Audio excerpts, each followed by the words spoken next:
दोस्तों स्वागत है आप सभी का तौर राजपूत मोटिवेशन में। तो यहाँ पर हम देख रहे हैं बीएससी लिमिटेड। अगर हम देखें तो यहाँ पर आपको दिख रहा होगा आज एक अच्छा सा यहाँ पर अपसाइड मोमेंटम इसमें देखने को मिला था, लेकिन ये सस्टेन नहीं कर पाया। यहाँ से देखो गैप अप ओपनिंग दिया था इसने, और यहाँ पर आप देखोगे तो बढ़िया से यहाँ से गैप अप ओपनिंग दिया था, यहाँ से सीधे यहाँ पर ओपनिंग दिया है और बहुत बढ़िया सा मोमेंटम यहाँ पर अगर हम देखें तो 2400 से लगा के सीधे यहाँ पर 2600 तक का यहाँ पर इसने दिखाया, लेकिन सस्टेन नहीं कर पाया। थोड़ा सा नीचे आके क्लोजिंग इसने किया है। अब इस चीज़ को हम लोग कैसे पकड़ सकते हैं? तो देखो एक चीज़ होती है, समझना ये ज़रूरी होता है कि स्टॉक का रिजल्ट कब आ रहा है। थोड़ा सा ये भी देखना होता है कि न्यूज़ के साथ साथ आपको ये भी देखना है कि रिजल्ट कब आ रहा है। यहाँ पर अगर आप थोड़ा सा रिजल्ट का और यहाँ पर ये जो ट्रेंड लाइन अगर आपको देखने को मिल रही है ना, इसका एनालिसिस कर लो तो यहाँ से आपको समझ में आ जाएगा कि ये जो मार्केट में गिरावट आई है, 3-4 दिन की गिरावट आई है, उसके पहले अगर हम देखेंगे तो यहाँ से क्या लग रहा था, मार्केट ऊपर गया था, नीचे आया, फिर ऊपर गया और यहाँ से एक हायर हाई के फॉर्म में चल रहा था मार्केट। लेकिन सडनली आपको पता है कि मार्केट में क्या हुआ था, एक बड़ा फॉल देखने को मिला था और वो यूएस मार्केट और जापान के मार्केट की वजह से हुआ था। तो यहाँ पर इसके चक्कर में ये थोड़ा सा यहाँ पर आ चुका था 2300 के लेवल पे, जबकि ये स्टॉक में यहाँ पर आपको दिख रहा होगा यहाँ से ही एक ब्रेकआउट आता हुआ दिख रहा है। अगर आप ये ट्रेंड लाइन डालोगे तो यहाँ से ब्रेकआउट आपको देखने को मिल रहा है, या यहाँ से ये हायर हाई के फॉर्म में चलने लगा था। तो यहाँ पर आपको इसका बीएससी का एक अच्छा सा रिजल्ट आता हुआ दिख रहा होगा कि यहाँ पर इनकी जो एक तरह से अगर हम क्वार्टर ऑन ईयर अगर हम बात करें तो यहाँ से ईयर ऑन ईयर तो यहाँ पर थोड़ा सा रिजल्ट आपको ऐसे ही लगेगा, लेकिन यहाँ से क्वार्टर ऑन क्वार्टर अगर आप देखोगे तो यहाँ से बहुत बढ़िया रिजल्ट यहाँ पर देखने को मिल रहा है। और उसके बाद यहाँ पर आप थोड़ा सा ये भी चीज़ें समझने की कोशिश करो कि देखो हमारे पास में कौन सा लो था, ये वाला लो था। अब मार्केट ये वाला लो ब्रेक नहीं कर सकता, ये आपको पता है, और ये वाला लो ब्रेक नहीं कर सकता। जब भी यहाँ पर टच किया था इसने एक अच्छा सा मोमेंटम यहाँ पर देखने को अब मिल सकता है और ये हायर हाई भी ब्रेक कर सकता है। तो ये चीज़ थोड़ा सा यहाँ पर आपको सीखना होता है, समझना होता है कि किस तरह से मार्केट काम कर रहा है। उसके बाद हम बात करें दूसरा यहाँ पर स्टॉक से, अगर हम देखें बीएससी के अलावा तो और कौन सा स्टॉक से है जो कि यहाँ पर एक अच्छा सा मोमेंटम दिखा है। रूट की हम बात करें, रूट, तो यहाँ से रूट को अगर हम देखें ROUT, तो इसको बहुत पहले हमने वॉच किया था, फिर से हम लोग इसको वॉच करते हैं और रूट में आपको देखने मिल रहा होगा क्या हुआ है। यहाँ पर देखो यहाँ से ये जब ये हायर हाई लगा रहा था तब हम लोग यहाँ पर बात कर रहे थे कि ये देखो यहाँ से ये चल रहा था यहाँ से, लेकिन यहाँ से मार्केट में एक मोमेंटम आया था।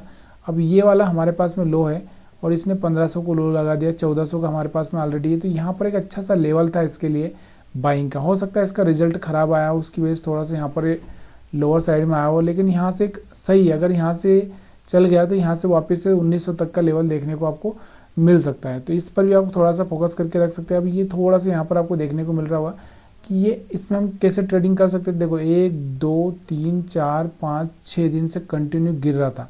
अभी गिरते हुए मार्केट में यहाँ से एक अच्छा सा, क्योंकि 5 दिन कहीं पर भी आप देखो यहाँ 1 2 3 ही कैंडल है ग्रीन, रेड, सॉरी यहाँ पर रेड, यहाँ पर भी 2 है। 5 कैंडल कभी बनती नहीं है, और जब भी 5 कैंडल बनती है तब जाके आपको थोड़ा सा एक पॉजिटिव मोमेंटम देखने को मिलता है।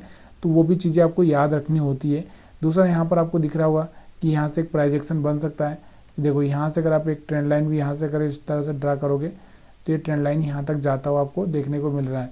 तो ये वाला एक सपोर्ट एरिया बनता है यहाँ पर 1500 का, और 1500 सपोर्ट लेके वापस से यहाँ पर जाता हुआ आपको देखने को मिल रहा है। तो ये चीज़ें थोड़ा सा अगर आप सीखेंगे समझेंगे तो यहाँ पर आपको बहुत आसानी हो जाएगी। इसके अलावा हम बात करते हैं त्रिवेणी टरबाइन, जो कि बहुत फोकस में स्टॉक चल रहा है पहले से ही। तो ये त्रिवेणी, इस टरबाइन को हम देखते हैं, ये टरबाइन क्या हो रहा है यहाँ पर। तो ये देखो यहाँ से आपको दिख रहा होगा ये हायर हाई ब्रेक करता हुआ यहाँ से भागने की कोशिश कर रहा है। तो यहाँ पर भी इसको भी आप देखोगे तो ये यहाँ पर अगर आपको देखने को मिल रहा था प्राइस एक्शन के साथ एक ट्रेंड लाइन भी यहाँ से ब्रेक होती है आपको देखने को मिल रही है, और यहाँ पर इसने क्लोजिंग यहाँ पर ही कर दिया था। तो यहाँ से एक बड़ा सा मोमेंटम यहाँ से बनता हुआ आपको दिखाई दे रहा है। दूसरा यहाँ पर 20 मूविंग एवरेज के ऊपर भी यहाँ पर सस्टेन कर गया था। तीसरा अगर हम बात करें तो देखो ये वाला लो था, उसके बाद ये वाला लो है। तो यहाँ से आपको दिख रहा होगा कि ये अगर मार्केट का जो, अगर हम बात करें किसी भी स्टॉक अप साइड मोमेंटम में है तो कभी भी अपना पिछला लो ब्रेक नहीं करता। देखो ये वाला लो है, एक ये वाला लो है, एक ये वाला लो है, ये वाला लो है, ये वाला लो है, तो ये वाले कभी भी लो ब्रेक नहीं करता है, तो इसको रेस्पेक्ट करता है अगर वो अपसाइड मोमेंटम में सही से है। तो यहाँ से आपको दिख रहा होगा, इस पर कल भी आप फोकस करके रख सकते हो, ठीक है। तो ये चीज़ें आपको समझ में आना चाहिए। अब ये बहुत सारी चीज़ें ये भी आएगी कि इसमें बहुत कोई न्यूज़ है या हम बोल सकते हैं इसका रिजल्ट है, ये है वो, तो ये चीज़ें चलती रहेगी। देखो रिजल्ट आते रहेंगे, जाते रहेंगे। हमको एक टेक्निकल एनालिसिस करना है कि फंडामेंटल एनालिसिस करना है, वो आपको थोड़ा सा एक चीज़ का चुनाव करना पड़ेगा। यहाँ से कैफिन टेक्नोलॉजी की अगर हम बात करें तो यहाँ पर भी आपको देखने को मिल रहा होगा कि देखो यहाँ पर भी इसमें क्या चल रहा था, ऊपर गया मार्केट रिट्रेसमेंट किया, ऊपर गया मार्केट रिट्रेसमेंट किया, और फिर यहाँ से बाइंग आई। और मैंने पहले आपको बताया भी है कि मार्केट में इस तरह से ही चलता है, तो ये वाला लो ब्रेक नहीं करेगा मार्केट। अगर सही से चलेगा स्टॉक तो यहाँ से लो ब्रेक नहीं करेगा, तो यहाँ पर आप बाइंग का प्लान कर सकते हो। ये चीज़ें मैंने आपको पहले से ही दिखाई है। इसके अलावा हम बात करते हैं यहाँ पर DCM श्रीराम की। DCM श्रीराम मैंने आपको कल भी, शायद पिछली बार भी हमने एनालिसिस किया था। DCM श्रीराम को देखते हैं हम लोग। तो DCM श्रीराम, तो ये वाला DCM श्रीराम हमने शायद पहले भी कहीं पे एनालिसिस किया था, मेरे को पता नहीं एग्जैक्ट, लेकिन ये देखो यहाँ से एक ट्रेंड लाइन आपको ब्रेक होती हुई दिख रही थी, और यहाँ से एक अच्छा सा मोमेंटम यहाँ पर दिख रहा था। 1000 से सीधे अभी ये 1100-1200 के लेवल को टच करता हुआ देखने को मिल रहा है, तो ये बहुत आसान हो जाता है। उसके अलावा हम बात करते हैं आज जो सबसे ज़्यादा गिरावट है, लेमन ट्री में आज 10% तक की गिरावट है। बालाजी एमाइंस का रिजल्ट खराब आया था, तो कल भी गिरावट हुई थी, आज फिर से यहाँ पर गिरावट देखने को मिल रही है। केमप्लास्ट, तो यहाँ पर ये कुछ स्टॉक से गिरावट वाले हैं, और 52 वीक हाई ब्रेक करने वाले अगर हम बात करें तो यहाँ से त्रिवेणी टर्बाइन, कैफिन, DCM, सुजलान एनर्जी, PCBL तो रुक ही नहीं रहा, सुजलान एनर्जी भी नहीं रुक रहा है। तो ये चीज़ें, इन स्टॉक्स पर भी आप ध्यान देकर चल सकते हो। वीडियो देखने के लिए आप सभी का बहुत बहुत धन्यवाद है।